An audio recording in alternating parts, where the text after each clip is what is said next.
प्यारे साथियों, आप सभी का स्वागत करता हूं अपने एमआरएस स्टडी परिवार में।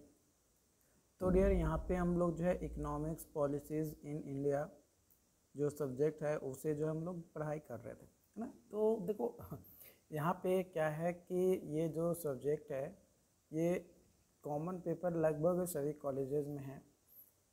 तो इसमें आज का टॉपिक है हमारा लिबरलाइजेशन, ग्लोबलाइजेशन और प्राइवेटाइजेशन। देखो, लिबरलाइजेशन का बेसिक मतलब क्या होता है उसके बारे में हम लोग समझते हैं। जो लिबरलाइजेशन होता है ये रिलैक्सेशन होता है और रिमूवल होता है हमारा जो भी गवर्नमेंट रेगुलेशन और जो बैरियर्स होता है इकोनॉमिक में उसे हटाना या रिमूव करना। It involves reducing safe state control and interference in various sectors. अलग अलग सेक्टर्स में जो स्टेट कंट्रोल होता है उसको रिड्यूस करना और जो भी इंटरफेरेंसेस होते हैं अलग अलग सेक्टर्स में गवर्नमेंट का उसमें भी कमी होना, such as trade, finance, industry. इसमें लिबरलाइजेशन का मेन उद्देश्य यही होता है कि जो इकोनॉमिक इफ़िशियंसी है उसे प्रमोट किया जा सके, कंपटीशंस और इनोवेशंस जो भी हो रहे हैं उसे प्रमोट किया जा सके by allowing market forces to play more significant role, ताकि मोर सिग्निफिकेंट रोल के तौर पे क्या हो सके, फोर्सली मार्केट को में अलाउ किया जा सके अलग अलग इनोवेशंस का। वही अगर बात किया जाए ग्लोबलाइजेशंस की, तो जो ग्लोबलाइजेशंस है ये आपका एक तरीके का प्रोसेस होता है जिसके अंतर्गत क्या होता है कि इंटरकनेक्टेडनेस जो होता है उसको इंक्रीज करता है and integrations of economic, society और कल्चर अक्रॉस नेशनल बॉर्डर। जो भी नेशनल बॉर्डर्स होता है उससे क्या करता है, इंटीग्रेट करता है और इंटरकनेक्टेडनेस को क्या करता है, इंक्रीज करने के लिए जो है ग्लोबलाइजेशन करता है, किया जाता है या ग्लोबलाइजेशन होता है। जो ग्लोबलाइजेशन होता है इसमें इन्वॉल्व होता है free flow of goods, services, capital, technology, information across countries, है ना। एक क्रॉस कंट्रीज में ये किया जाता है। Globalisation has been facilitated by advancement in communication, communication में एडवांसमेंट होता है, ट्रांसपोर्टेशन में, टेक्नोलॉजी में, इन सभी में एडवांसमेंट जो है फैसिलिटी प्रोवाइड करता है। कौन? तो ग्लोबलाइजेशन के कारण से। Which have significantly reduce the barrier to international trade and investment. जो इंटरनेशनल ट्रेड और इन्वेस्टमेंट जो बैरियर आता है उसको क्या करता है, रिड्यूस करता है।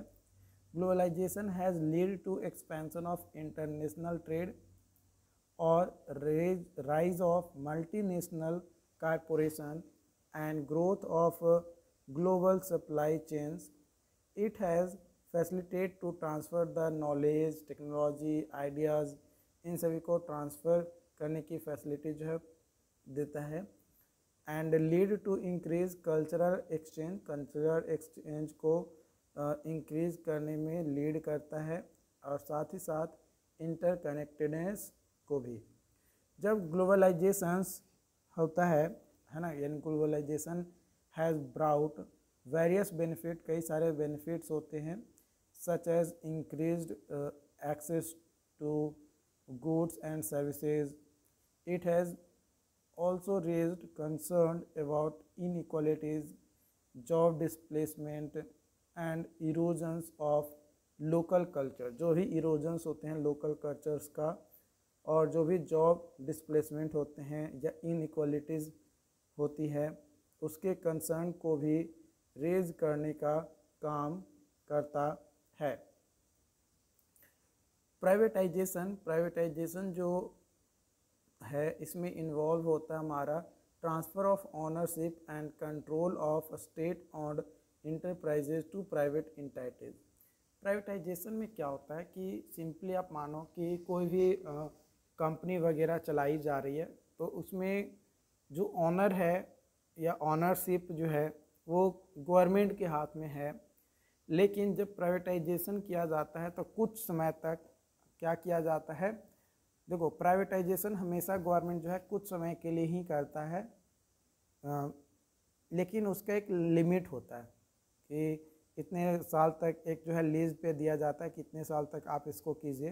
तो प्राइवेटाइजेशन में क्या होता है कि कोई स्टेट गवर्नमेंट है या कोई गवर्नमेंट है, तो उसके अंतर्गत कोई अधिकार है, तो उस अधिकार को जो है एक प्राइवेट कंपनी को दे देता है कि भाई आप इस चीज़ को संभालो, अगर कोई प्रॉब्लम होता है किसी तरीके का तो हम आपसे सवाल पूछेंगे, हम किसी और से सवाल नहीं पूछेंगे। तो इस तरीके का जो प्रोसेस होता है उसी को प्राइवेटाइजेशन कहा जाता है। Privatisation is often pursued as a means to improve efficiency, productivity or competitiveness in sectors that were traditionally controlled by the government। Government के द्वारा कंट्रोल किया जाता है। Privatisation can occur through various method, कई सारे मेथड्स होते हैं जिसकी कारण से प्राइवेटाइजेशन किया जाता है, including public offering, asset sale, partnership with private companies. इस तरीके का मेथड जो है अपनाया जाता है जब भी प्राइवेटाइजेशन किया जाता है तब।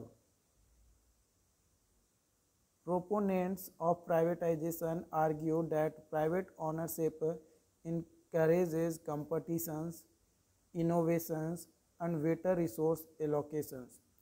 प्राइवेटाइजेशन करने का मेन उद्देश्य इसलिए ये होता है ताकि जो भी रिसोर्सेज हैं या जो भी कंपटीशंस हैं या जो भी इनोवेशंस किए गए हैं या किए जा रहे हैं उस फील्ड में और ज़्यादा उसमें इंकरेजमेंट देखने को मिले, इसलिए जो है प्राइवेटाइजेशन किया जाता है। It believe that market driven decision making can lead to increase efficiency and improve service quality. इसमें जो है मार्केट क्या करता है, ड्राइवन किया जाता है डिसीजन मेकिंग पे, ताकि जो एफिशिएंसी होता है और जो सर्विस क्वालिटी होता है उसको इम्प्रूव किया जा सके, इंक्रीज किया जा सके। However, critics is raise concern about potential monopolies, loss of public control, and negative social impacts, particularly in sectors such as healthcare, education और utilization। इन सभी में जो है प्राइवेटाइजेशंस का एक नेगेटिव इम्पैक्ट जो है हमें देखने को मिलता है। ऐसा नहीं है कि सारी चीज़ें में निगेटिविटी ही जो है देखने को मिलता है, कई जगह पे पॉजिटिव इम्पैक्ट भी जो है देखने को मिलता है, लेकिन निगेटिव इम्पैक्ट इन सेक्टर में हेल्थ केयर, एजुकेशन और यूटिलिटीज़ सेक्टर में जनरली क्या होता है कि निगेटिव सोशल इम्पैक्ट देखने को मिलता है। ओके, आई होप कि आज का ये सेशन जो लिबरलाइजेशन, ग्लोबलाइजेशन और प्राइवेटाइजेशन जो टॉपिक था ये आपको समझ में आया हो। चलिए आगे बढ़ते हैं। अब बात करेंगे हम लोग changing structures of India's foreign trade, है ना। इंडियाज़ फॉरेन ट्रेड का जो स्ट्रक्चर्स है वो चेंजिंग कैसे होता है ना, तो या चेंजेस स्ट्रक्चर क्या है वो बात करेंगे। तो India's foreign trade structures has been evolved over the year, influenced by various factor. कई सारे फैक्टर्स हैं जिसके बेसिस पे ये जो स्ट्रक्चर्स होते हैं वो इन्फ्लुएंस होते हैं, प्रभावित होते हैं, जैसे government policies, global economic trends, international trade agreements, इन सभी पे। While I can provide you with a overview of changes that have taken place in India's foreign trade structures, तो यहाँ पे आपको ये ज़रूरी है आपको समझना कि जो भी इंफॉर्मेशन यहाँ पे दिए गए हैं, है ना, वो बेस्ड है आपका सितंबर 2021 में जो अपडेट किए गए थे, जो भी डेवलपमेंट किए गए थे उसके अनुसार यहाँ पे दिया गया है। जैसे पहला पॉइंट है shift in exports. India's has traditionally been major exporter of goods, particularly in sector of textiles, garments, engineering goods and pharmaceuticals। In sectors में बहुत ज़्यादा एक्सपोर्ट जो है वो एक्सपोर्टर है हमारा India. However, there has been a shift in recent years towards higher value added and knowledge intensive sectors, और recently इस एरिया में बहुत ज़्यादा जो है शिफ्टिंग किया गया है। Recently information technology, IT enabled services, ITES, software development, business process outsourcing, BPO have emerged as a export sectors contributing significant to India's foreign जो exchange earning है उसमें। दूसरा है diversification of export destinations.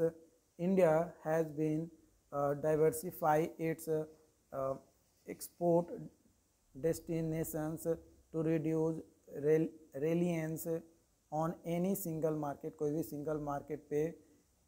while the United States or European Union countries remain important trading partners, there has been an increased focus on emerging market in Asia, Africa, Latin America. इन सभी जो continent है या उसमें क्या करता है कि इमर्जिंग मार्केट को फोकस करता है, लेकिन इंडिया में क्या होता है, reduce reliance on any single market पे क्या होता है, डेस्टिनेशंस होते हैं। Countries like China, United Arab अमीरात, सिंगापुर और Bangladesh have become important destination for Indian export. Indian export के लिए ये सभी मेन क्या होते हैं, डेस्टिनेशंस हैं, मंजिल है। Service exports, India's service sectors like ITES, BPO, financial service और professional services has witnessed remarkable growth in recent year. Recently जो 2021 तक जो है बहुत ज़्यादा हुआ है। Services exports have gained prominences and now a significant component of India's foreign trade. जो सर्विसेज सेक्टर्स हैं उसमें मेजर जो ड्राइवर होता है वो इकोनॉमिक ग्रोथ का और एम्प्लॉयमेंट जनरेशन का हमारा कंट्री में होता है। Import composition, India's import have evolved to meet the growing needs. जो भी ग्रोइंग नीड्स की ज़रूरत है एक्सपेंडिंग इकोनॉमी के लिए, उसे जो है इंपोर्ट किया जा रहा है इंडियाज़ के द्वारा, जैसे crude oil, petroleum products, electronic goods, machinery, chemicals, golds, ये सारे जो है मेजर इंपोर्ट कमोडिटीज़ हैं। जो कि डिमांड फॉर एनर्जी रिसोर्सेज और capital goods has been on the rise due to infrastructure development, industrial growth और इंक्रीजिंग कंज्यूमर डिमांड्स के कारण से इन सभी चीज़ों का डिमांड जो है आपका इंक्रीज हुआ है। Changing import sources, India's import sources has also undergone changes over time. Time के साथ चेंजेस हो रही है। while middle east countries like Saudi Arabia, Iraq and United Arab Emirates have traditionally been major suppliers of crude oils, India has diversified its oil import by increasing purchase from another countries like United States, Nigeria और Venezuela. इन सभी देशों से भी क्या कर रहा है, अपना देश खरीद रहा है, अलग अलग डाइवर्सिफाई अलग अलग जगहों से कोशिश कर रहा है ताकि डाइवर्सिफाई हो सके। China has emerged as India's largest trading partners in recent year. India जो है इमर्ज मैंने चाइना इमर्ज हुआ है इंडिया के लिए लार्जेस्ट ट्रेडिंग पार्टनर्स के तौर पे recent years, with imports from China encompassing various sector. कई सारे सेक्टर में चाइनीज़ जो भी सामान वगैरह है वो लाया गया है। जैसे 2020 में आपको याद होगा कि 2020 में बताया गया कि चाइनीज़ ऐप को बैन किया जाए, चाइना से जो है इंपोर्ट हम लोग नहीं करेंगे। इस तरीके के कई सारे केसेस जो है देखने को मिला था, लेकिन इससे कोई ज़्यादा बेनिफिट्स जो है देखने को नहीं मिला। उसके बाद है bilateral regional trade agreement. India has actively pursued bilateral and regional trade agreements to enhance its foreign trades को इन्हेंस करने के लिए जो भी कंट्री है वो साइन करता है free trade agreement with several countries, कई सारे कंट्रीज़ और रीजनल ब्लॉक के साथ, including Asian, south Korea, Japan and comprehensive economic corporations agreement with Singapore. This agreement जो होता है ये बूस्ट करता है हमारा ट्रेड, और जो टेरिफ होता है हमारा उसको रिड्यूस करता है, और ग्रेटर मार्केट फैसिलिटी जो है प्रोवाइड करता है access for Indian goods and services के लिए। मेक इन इंडिया इनिशिएटिव, जो मेक इन इंडिया इनिशिएटिव है ये इंडियन गवर्नमेंट के द्वारा लॉन्च किया गया था आपका। इसमें मेन उद्देश्य ये था कि जो डोमेस्टिक मैन्युफैक्चरिंग है उसको प्रमोट किया जा सके और मैन्युफैक्चरिंग को जो है शेयर किया जा सके ताकि जीडीपी में हेल्प हो। और initiative focuses on attracting foreign direct investment, और जब इनिशिएटिव होगा हमारे देश के अंदर तो फॉरेन डायरेक्ट इन्वेस्टमेंट भी इन सेक्टर्स में आएंगे, जैसे ऑटोमोबाइल्स, इलेक्ट्रॉनिक्स, फार्मास्यूटिकल्स और डिफेंस मैन्युफैक्चरिंग, इन सभी सेक्टर्स में। इसका मेन गोल यही होता है कि जो डिपेंडेंसी है हमारा इंपोर्ट का उस पे क्या कर हो सके, सिर्फ रेलिएंट मैन्युफैक्चरिंग इकोसिस्टम को डेवलप किया जा सके। डिजिटल ट्रेड, जो रैपिड ग्रोथ हो रहा है डिजिटल टेक्नोलॉजीज़ का एंड ई कॉमर्सेज का, हैज़ सिग्निफिकेंट इम्पैक्ट हमारा डाल रहा है इंडियाज़ फॉरेन ट्रेड को।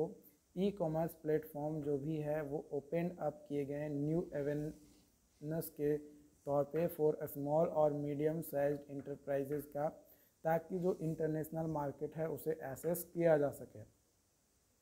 एंड जो गवर्नमेंट है वो भी कई सारे स्टेप्स जो है इसको लेकर जो है उठाते रहते हैं ताकि जो डिजिटल ट्रेड है उसको प्रमोट किया जा सके, और as cross border transitions through initiatives like national single window system और डिजिटल इंडिया कैंपेन के अंतर्गत कई सारे चैलेंजेस और अपॉर्चुनिटीज़ भी आते हैं इन सभी कंडीशंस में। तो while India has made progress in its foreign trade structures, there are still challenges to address. बहुत सारे चैलेंजेस जो है आते हैं और उसे ख़त्म करना थोड़ा डिफ़िकल्ट होता है कई बार, लेकिन फिर भी अपना जो देश है उसमें इम्प्रूवमेंट किए जा रहे हैं फॉरेन ट्रेड को लेकर, है ना। उसके बाद है आपका इसी में दिया गया है कि ये जो ये इंक्लूड करता है issues like trade imbalance, non tariff barriers, logistic insufficiency, complex regulatory framework, India's large consumer market है और स्किल्ड वर्कफोर्स के लिए। बाकी चीज़ें और आपका इसी तरीके का है। ये मेन जो टॉपिक था वो मैंने बता दिया। बाकी अगर इसमें कोई भी पॉइंट्स में डाउट्स रहता है, कन्फ्यूजन रहता है, तो आप हमें चैट बॉक्स में ज़रूर बताएं ताकि आपकी बेटर हेल्प की जा सके। Okay, thank you so much.